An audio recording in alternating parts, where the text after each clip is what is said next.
പുലികളി നമ്മൾ കണ്ടിട്ടുണ്ട് പണ്ട് വേറെ ചില കളികൾ. ഇപ്പം നാട്ടിലൊക്കെ ഈ എല്ലാ ഗ്രാമങ്ങളിലും പുലികളി സംഘങ്ങൾ വരുമായിരുന്നു. അപ്പോൾ വളരെ മെലിഞ്ഞ ഒരു പുലിയാണ് വരിക.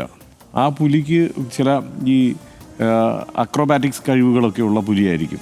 അതിങ്ങനെ കൈകുത്തി ചാടി മറിഞ്ഞു വരുന്നു, ഒരു വേട്ടക്കാരൻ കൂടെ ഉണ്ടാകുന്നു. ഇങ്ങനെയൊക്കെയുള്ള പുലികളി സംഘങ്ങൾ വളരെ പണ്ട് കണ്ടിട്ടുള്ള ഓർമ്മയുണ്ട്.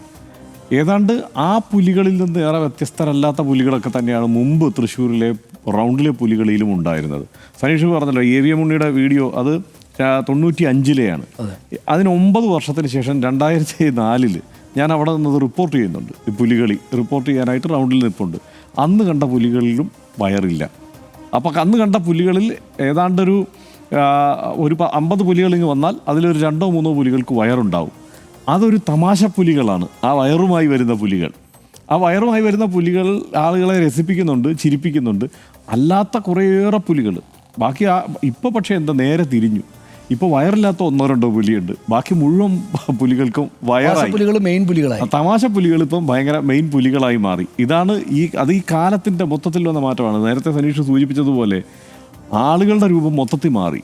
ആ മാറ്റം ഇപ്പോൾ ഇതൊരു ചിത്രം വരയ്ക്കാമോ, ഇങ്ങനെ വൈറ്റിൽ ചിത്രം വരയ്ക്കുന്ന പരിപാടി, അങ്ങനെ ഒരു കലാരൂപവും ഒരു സങ്കേതവും ഉണ്ടോ എന്നുള്ളത് ശ്രീരാമേട്ടൻ ഇങ്ങനെ പറയുമ്പോൾ അതിലൊരു പ്രശ്നം എന്താണെന്ന് വെച്ച് കഴിഞ്ഞാൽ ഈ സ്ഥൂലമായ വയറ് വീർത്ത് നമുക്ക് ഒരു അത്യാവശ്യം ചിത്രകലയൊക്കെ നടത്താൻ പറ്റുന്ന വിശാലമായ ഒരു പ്രതലമായി പരിവർത്തിച്ചു.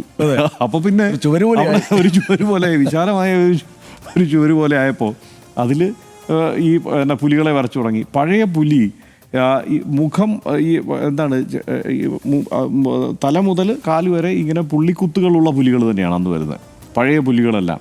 ഇപ്പോൾ എന്താ വെച്ചാൽ കടുവകളായി. പുലികളിൽ നിന്ന് പേരേ ഉള്ളൂ. കംപ്ലീറ്റ് ബഹുഭൂരിപക്ഷവും കടുവകളാണ്. വരയാൻ മറ്റേ എന്താണ് കടുവകളാണ് ഇപ്പം കൂടുതൽ ഇറങ്ങിക്കൊണ്ടിരിക്കുന്നത്. ഇതിനൊക്കെ ഒരു നിയമവും ചിട്ടയൊക്കെ അവിടെ വന്നു കേട്ടോ. കാരണം ഒരു പുലി വണ്ടി ഉണ്ടായിരിക്കണം, ആ വണ്ടിയിൽ ഇത്ര എണ്ണം പുലികൾ ഉണ്ടായിരിക്കണം, അവരുടെ സ്റ്റെപ്പ് ഇങ്ങനെ ആയിരിക്കണം, താളം ഇന്നതായിരിക്കണം എന്നൊക്കെയുള്ള കാര്യത്തിൽ അവിടെ ചില ചിട്ടകളൊക്കെ വന്നിട്ടുണ്ട്. അങ്ങനെ ഇത് വളരെ സമീപകാലത്ത് രൂപപ്പെട്ട ഒരു കലാരൂപമായി തന്നെയാണ് നമുക്ക് പരിഗണിക്കാൻ കഴിയും. ഇതൊരു ക്ലാസിക്കൽ സംഗതിയൊന്നുമല്ല. കലാമണ്ഡലത്തിൽ ശ്രീരാമേട്ടൻ വിളിച്ചാൽ അതിൻ്റെ വിവരം അവിടുന്ന് കിട്ടില്ല. അത് കഴിഞ്ഞ കുറച്ച് കാലം മാത്രമായി ഈ രീതിയിൽ മാറിയ ഒരു സംഗതിയാണ്. പിന്നെ പണ്ട് ഇതൊരു അധകൃത കലാരൂപമായിട്ടാണ് എനിക്ക് തോന്നുന്നത്. ഒരു സവർണ കാഴ്ചയുടെയും കൂടി പ്രശ്നമായിരിക്കും. ആ രീതിയിലാണ് ഇതിനെ പരിഗണിച്ചിരുന്നത് എന്നുള്ളത് രേഖകളടക്കമുണ്ട് ആ കാര്യത്തിൽ. കാരണം എന്താണെന്ന് വെച്ച് കഴിഞ്ഞാൽ ഇത് കുറേ ഇങ്ങനെ പുലിവേഷം കെട്ടിയിട്ട് പ്രാകൃതമായ സ്റ്റെപ്പൊക്കെ വെച്ചിട്ട് വരുന്നു. മാത്രമല്ല ഈ ആടിനെയൊക്കെ കഴുത്തിന് കടിച്ച് കൊല്ലുന്നു, അല്ലെങ്കിൽ കുഞ്ഞാട്ടുംകുട്ടിയൊക്കെ കടിച്ചെടുത്തുകൊണ്ട് വരുന്നു ഈ പുലിവേഷം കെട്ടിയ ആളുകൾ. എന്നിട്ട് വലിയ അഭ്യാസങ്ങൾ കാണിക്കുന്നു, ഇങ്ങനെ വെടിവെക്കുന്നു. ഇങ്ങനെയൊക്കെയുള്ള പരിപാടികളുമായിട്ടാണ് ഈ പുലികൾ ഇറങ്ങുന്നത്. അപ്പോൾ അന്ന് ഇതിനെ ഒരു പരിഷ്കൃത സംഗതിയായി പരിഗണിച്ചിരുന്നില്ല.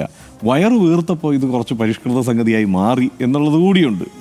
അപ്പോൾ അങ്ങനെയാണ് പരിഗണിക്കുന്നത് എന്നുള്ള സംഗതി കൂടിയുണ്ട്. ഇപ്പോൾ ഈ വീർത്ത വയറുമായി വരുന്ന പുലികളാണ് പരിഷ്കൃതർ എന്നുള്ള ഒരു തോന്നലുണ്ട്. ഇത് തനിഷ് പറഞ്ഞു കഴിഞ്ഞപ്പോഴാണ് ഈ ജയൻ മാങ്ങാട് എന്ന് വേറെ ഒരു കാര്യം എഴുതിയിരിക്കുന്നത് കണ്ടോ. അതായത് കാസർഗോഡ് ഇതുപോലെ തന്നെ പുലികളി നടക്കുന്ന സ്ഥലമാണ് കാസർഗോഡ്. കാസർഗോഡ് ഇപ്പോഴും എന്താണ് പഴയ ശൈലിയിലുള്ള വലിയ അഭ്യാസികളായ പുലികളാണ് അവിടെയുള്ളത്. അവിടെ വേറൊരു തരത്തിൽ ഈ പുലികളുണ്ട്. തൊട്ടപ്പുറത്തോട്ട് മാറിയ കർണാടകത്തിലേക്ക് പോയി കഴിഞ്ഞാൽ അവിടെ ഇതേ പരിപാടിയുണ്ട്. എന്താ പുലിവേഷ അങ്ങനെ എങ്ങാണ്ടാണ് അവിടുത്തെ പേര്. പുലിവേഷ അത് വേറെ സംഗതിയാണ്. അത് തെയ്യവുമായി ബന്ധപ്പെടുത്തി പോകുന്ന സാധനമാണ്. പുലിവേഷ എന്ന് പറഞ്ഞിട്ടുള്ള പുലികൾ വേറെ അവിടെയുണ്ട്. ഈ കർണാടകത്തിലേക്ക് ചെന്ന് കഴിഞ്ഞ് കഴിഞ്ഞാലുണ്ട്.